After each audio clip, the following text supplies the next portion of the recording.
X and Y है। चलिए ए आपका हो गया -1 7, बी हो गया 4 - 3 और रेशियो 2:3 हो गया। इसे x1 y1 कंसीडर किया, ये x2 y2 कंसीडर किया, ये m1 m2 हो गया।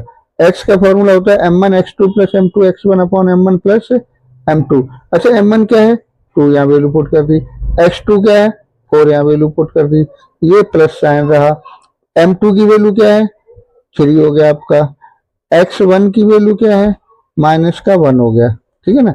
ये m1 x इनकी सारी वैल्यूज पुट कर दी अपॉन में 2 + 3 m1 m2, 4 2 जा 8 हो जाएगा आपका, क्या हो जाएगा 4 2 जा 8, 3 × -1 -3, 8 - 3 5 अपॉन में 5, 5 on 5 1, ये x की वैल्यू होगी। सिमिलरली y की वैल्यू के लिए हम क्या करेंगे, y का formula m1 y2 plus m2 y1, m1 की वैल्यू 2 रही, y2 की वैल्यू -3 हो गई, m2 की वैल्यू 3 हो गई, y1 की वैल्यू 7 हो गई, 7 3 जा 21, 2 3 जा -6 हो गया, 2 + 3 5 हुआ, 21 - 6 15 अपॉन 5 3। तो आपके ये पॉइंट पी के कोऑर्डिनेट्स क्या हो गए 1 and 3।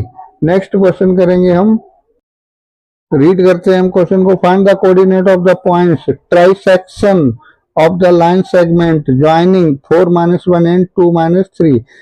इन दोनों पॉइंट्स को ज्वाइन करने पर दो पॉइंट 3 इक्वल पार्ट्स में डिवाइड करते हैं, वो पॉइंट्स के कोऑर्डिनेट फाइंड आउट करने। लेट ए फर्स्ट पॉइंट को ए कंसीडर किया, सेकंड पॉइंट को बी, और इनके बीच में दो पॉइंट्स लिए पी एंड क्यू।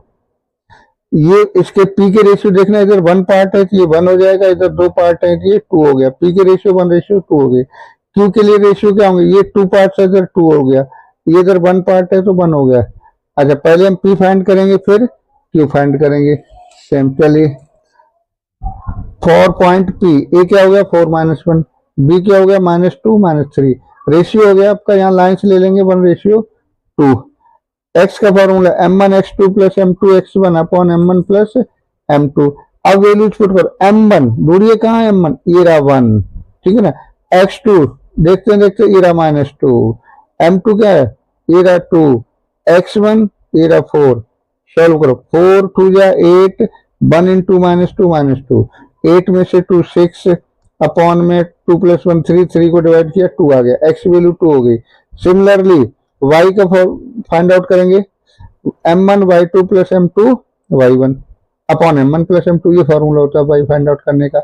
m1 की वैल्यू 1, y2 की वैल्यू -3 प्लस m2 की वैल्यू 2, y1 की वैल्यू -1,